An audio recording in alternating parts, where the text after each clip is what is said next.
খুব কঠিন প্রশ্ন। বলে যে এই নিট ক্যান্সেল হওয়ার জন্য এক ভদ্রমহিলা তার ছেলেকে ভিআইটিতে ভর্তি করে দিয়েছে বায়োটেকনোলজিতে।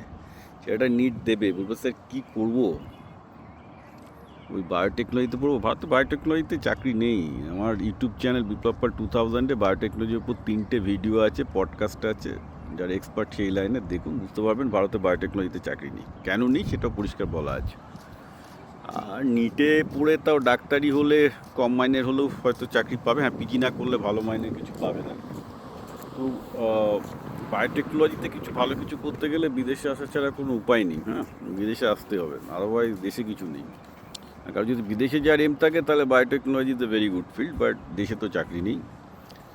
আর সুতরাং যদি আপনার ছেলে নিট দিয়ে পেয়ে যায় তাহলে অবশ্যই নিট। এবার উনি জিজ্ঞেস করছেন যে নিটে ডাক্তারিতে প্রাইভেট পড়াটা মানে 40-50 লাখ টাকা দিয়ে প্রাইভেটে ডাক্তারি পড়া সঙ্গত হবে কি না। এখন দেখুন, এগুলো আমি বলতে পারবো না কোনটা কি ঠিক কোনটা বেঠিক।